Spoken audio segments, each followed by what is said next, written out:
Hello guys! Hello Pisces! Welcome dito sa aking channel. This is Kapalaran 888 guys. So, titingnan natin ngayon kung anong messages, anong vibration, energy gabay, Kapalaran para sa lahat ng Pisces. This is for the first week of March 2026.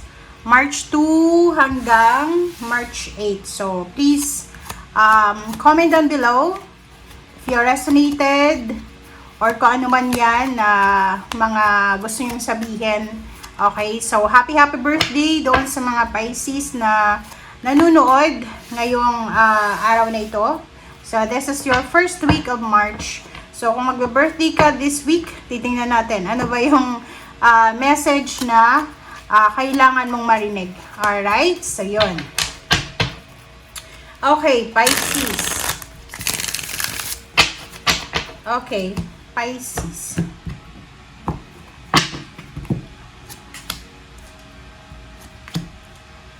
Okay, so first two cards tayo, Pisces. Yung first two cards mo for this week ay Knight of Pentacles and then Eight of Pentacles. So, kung makikita mo dito, mayroong mga Pisces na possible na mga job offers. Okay, so if you are looking for a job, naghahanap ka ba ng trabaho, naghahanap ka ng inspiration para kumita ng pera, through internet or sa physical, congratulations sa'yo kasi the money is coming. Okay, so sinasabi ng bara sa'yo na may paparating na pera sa'yo sa linggong ito.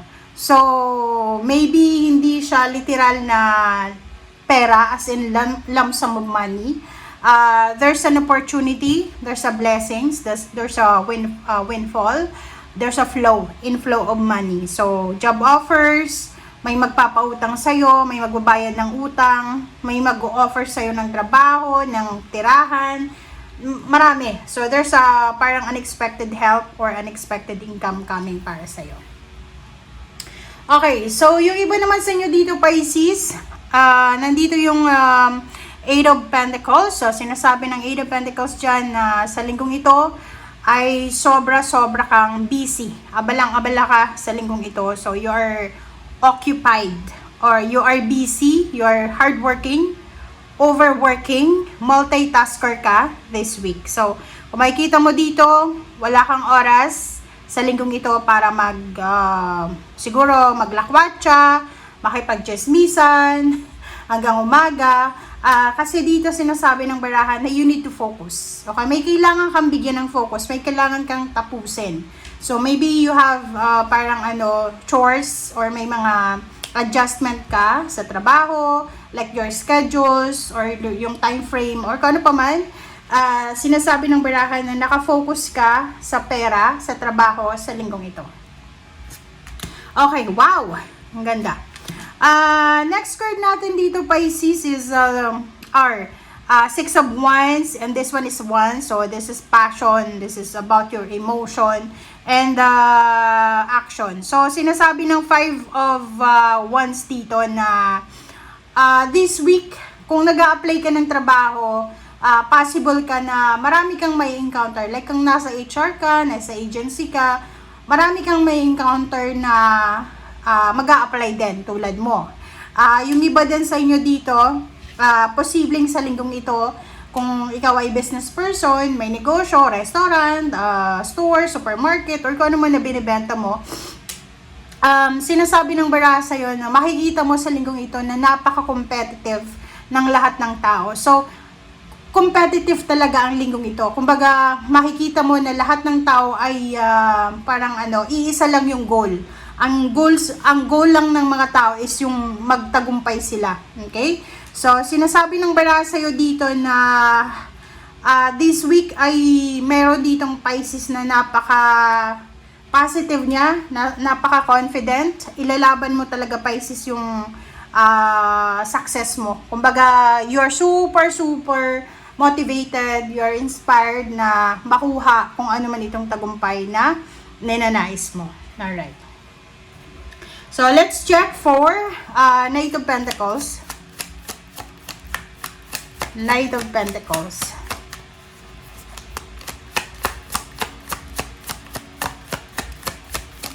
Okay, Knight of Pentacles. So, nakikita ko sa'yo dito, Pisces, na maraming pera ang darating sa'yo. So, maybe isa sa mga purpose mo sa pagiging hardworking mo or sa pagiging multitasker mo is pwedeng nagpapatayo ka ng bahay, may hinuhulugan kang bahay at lupa, naghahanda ka para sa pagpapakasal, you're pregnant, naghahanda ka para sa pagdating ng baby, or there's a stability and balance dito. So, sinasabi ng baraha sa'yo dito na keep going lang, Pisces, okay? Keep going lang kasi kung ano man tong purpose mo, kung ano man tong goals mo, lalo na sa pamilya, lalo na kung yung goals mo is all about stability and balance ng iyong family, like home, investment, ganyan, income, flow ng money, nasa tamang direction ka. Alright? So, yun. Meron din dyan na Pisces na possible na yun, mag-iisip kayo ng parang celebration. So, you're saving money, you're working hard para sa isang celebration, family celebration, like wedding anniversaries, or any celebrations. Alright, so next card natin is reverse. Reverse na, 7 of Pentacles. So, nakikita ko sa'yo dito, since nasa 8 of Pentacles ka, sinasabi ng barahan na this week ay, like if you need money, if you need help, if you need money, or if you need assistance, hindi ka maghihintay. Kumbaga, siguro dati, naghahanap ka dati ng taong makakatulong sa'yo, but you learned your lessons na buntot mo, hila mo. So, ikaw lang ang makakatulong sa sarili mo. So, this week nakikita ko na wala kang ibang aasahan kundi sarili mo lamang. Or this is the realization na makukuha mo sa linggong ito na kailangan mong kumilos para sa sarili mo. Kaya kung gusto mong maging matagumpay, kailangan mong gawin siya ngayon mismo. Okay. 6 of Wands. Promotion, salary increase, higher position, travel, purchase of new cars, relocation. Yun yung mga possibilities na pwedeng mangyari starting this week. Okay, 2 cards. Wow, so ang ganda. So, kung makikita mo dito, there's a 10 of Swords and then meron ka ditong 4 of Cups. So, nakikita ko sa'yo dito, may mga tao sa buhay mo, may mga tao sa paligid mo, or maybe hindi ito sa paligid mo, may mga tao dyan na siguro nakagawa ng masama laban sa'yo. May mga tao na siguro naging close mo, or naging parte ng buhay mo, and siguro marami silang ginawa na hindi mo mapapatawad. But nakikita ko sa'yo dito, may mga tao dito na nakasakit sa'yo. You suffered emotionally, financially, even mentally, or psychologically. Meron ditong Pisces na pinagkaisahan. Kumbaga, pinagkaisahan ka like ng mga pamilya mo, ng kapatid, kaibigan, katrabaho, or kung sino man sila na pinagkaisahan ka. But now, siguro they are waiting for your downfall. Kasi ito, 4 of Cups to diba? So, they're waiting for, like, ganito yung sitwasyon mo. May mga, like, tao sa paligid mo na hindi nila matanggap na kahit mag-isa ka lang, kahit na pinagkakaisahan ka nila, and they're waiting for your downfall. Waiting sila na bumagsak ka.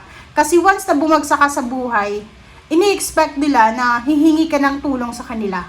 Hihingi ka ng suporta, ng tulong. But, hindi nangyari yon. So, instead na mangyari yung kagustuhan nila, na bumagsak ka, humingi ka sa kanila ng pabor, hindi yun yung mangyayari.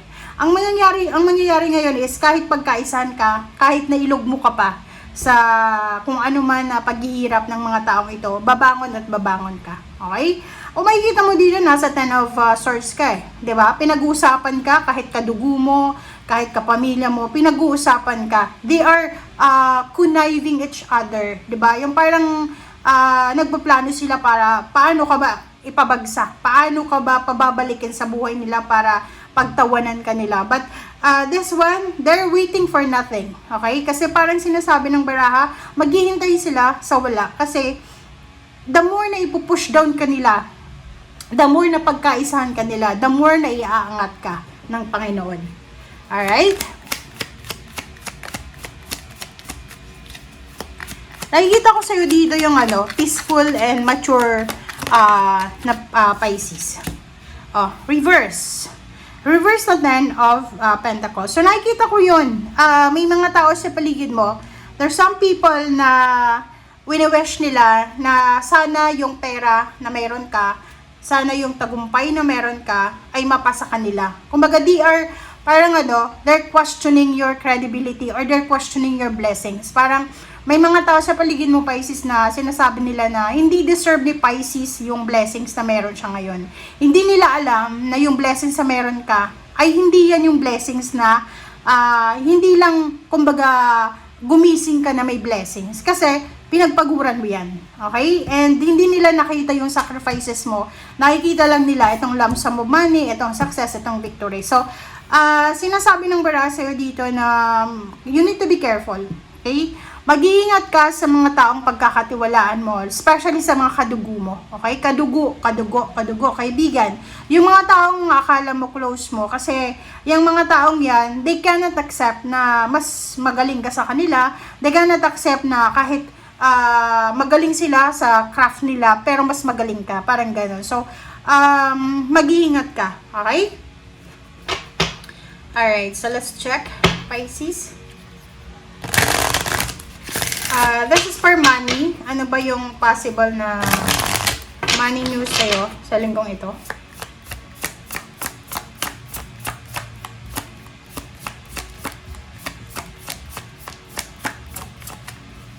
Pisces.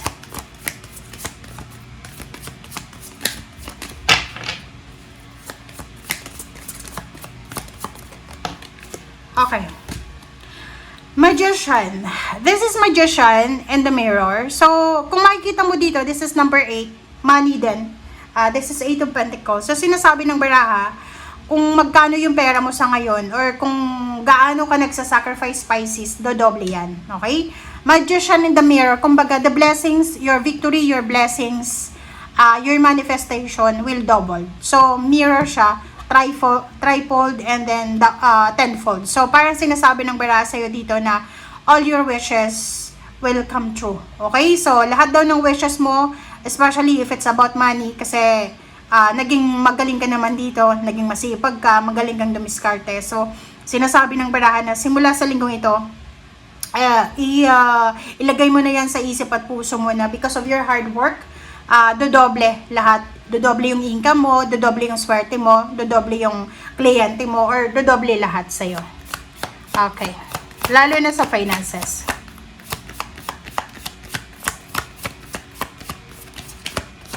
Alright.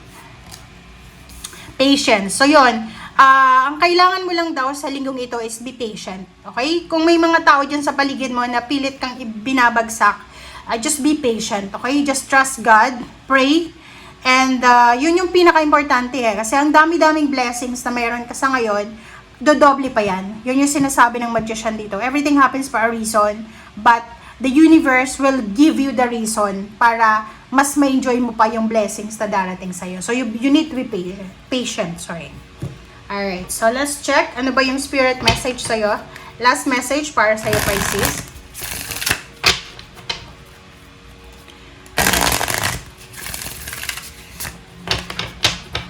Okay, Pisces. Nakikita ko rin sa'yo dito na you need to be careful kasi maraming mga tao yung naghahanap sa'yo. They want to loan money, gusto nilang mag-borrow ng money sa'yo, or may mga tao dito ang gustong humingi ng tulong financially sa'yo. So, they're looking for you. Okay. Okay, so basahin natin. This is intuitive nudges. Intuitive nudges, intuition. Makinig ka sa sinasabi ng iyong intuition sa linggong ito. Kung ano yung sinasabi ng intuition mo, kailangan mong sundin yun. Okay? So, sinasabi ng bara sa'yo dito na the universe and the divine spirit, parang meron silang gustong ipahiwatig sa'yo. So, you need to listen. You need to feel it. Kung ano yung message na yun. Okay, what's the last message from your spirit?